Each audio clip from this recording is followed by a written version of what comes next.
So oil prices just took a nosedive, dropping 5% in a single day. At the same time, the US president is dropping hints about secret talks with Iran. But then Iran's supreme leader comes out and says any attack will ignite a full-blown regional war. What is going on here? Seriously, is this peace breaking out, or is this just that quiet moment right before everything explodes? Today, we're going to unpack this incredibly high-stakes geopolitical game. A game where just one comment, one whisper, can send global markets into a complete freefall and push powerful nations right to the very brink of war. So here's our roadmap. We're going to look at the bizarre paradox in oil prices, Trump's huge gamble, Khamenei's absolute red line, a strange mystery at a key Iranian port, and finally, how this whole thing might just end. Okay, let's dive in. All right, first up, this oil price paradox. I mean, what on earth just caused this level of chaos in the markets?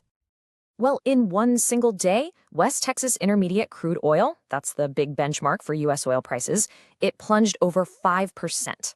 Now, you have to understand, that is a massive, sudden drop. It basically wiped out a 6-month rally in an instant. Yeah, the markets basically got hit with a sledgehammer. Both Brent and WTI crude, the two main global benchmarks, they took a severe beating. It's crazy because just days ago, prices were absolutely soaring on fears of a US-Iran conflict.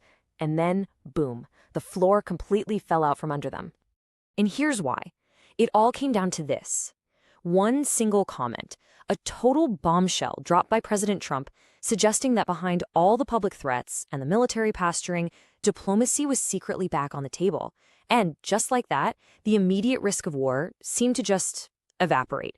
And oil traders, well, they scrambled to hit the sell button. But wait a second, at the exact same time, this is the message thundering out of Tehran, a direct, unambiguous threat from Supreme Leader Khamenei himself. So, which is it? Are they talking peace, or are they gearing up for war? This is the central paradox we have to unpack. So, how can this contradiction possibly make any sense? Well, to figure that out, let's look at the two very different phases of the White House's strategy right now. You see, the administration is playing a fascinating dual game. On one hand, you've got the hawk, sending what Trump himself called a massive armada to the region, projecting overwhelming military force.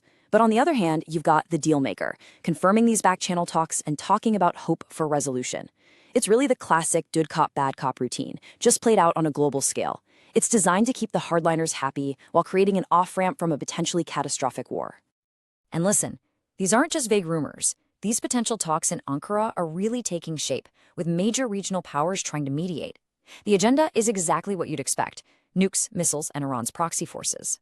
But, and this is a huge but, Iran has already drawn a very clear red line. They say there will be absolutely no negotiations on their ballistic missiles or their regional allies. That is a massive hurdle before anyone even sits down at the table. Okay, so now let's flip the script and look at this from Iran's perspective, because you have to understand the intense pressure that is building inside that country. See, Khamenei's fiery rhetoric doesn't exist in a vacuum. Just look at this timeline.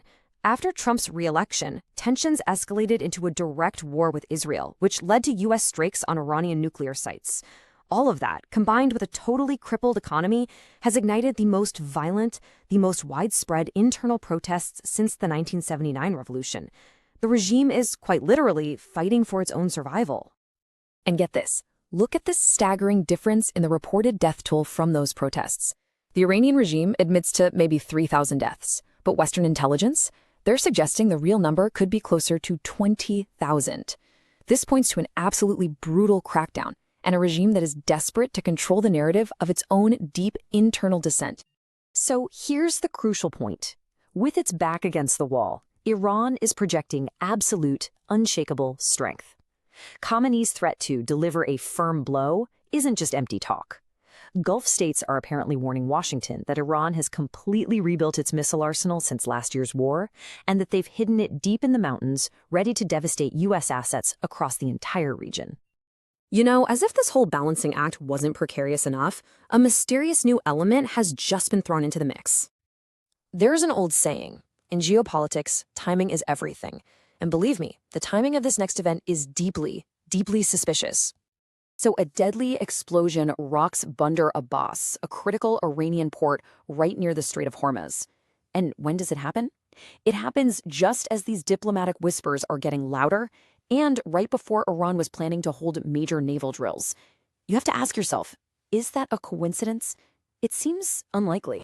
So who was behind it? Was it just a simple tragic accident? Could it have been Israeli sabotage, a tactic they've definitely used before to disrupt Iran? Maybe it was internal saboteurs, people linked to those widespread protests.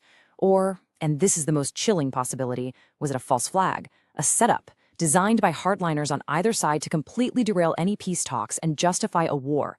We don't have the answers, but every single one of those possibilities makes the path forward even more treacherous. Okay, so let's try to bring all these different threads together.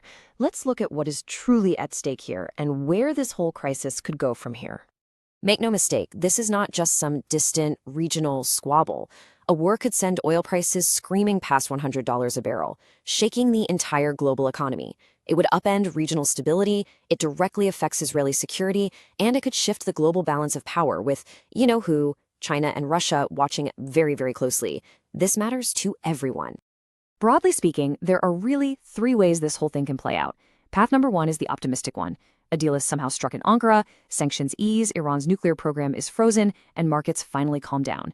Path two is a long, lingering stalemate, where the threats and the U.S. Armada just stay put, causing constant yo-yoing in the markets. And then there's path three, the blow-up, the nightmare scenario where talks collapse and a devastating regional war breaks out. And that brings us to the final, crucial question. You have two sides, both projecting immense strength while also quietly, desperately looking for an off-ramp. Both are under enormous pressure at home, and both have demands they say are non-negotiable. So in this high-stakes game of geopolitical chicken, who is going to blink first? The answer to that question will absolutely shape our world for years to come.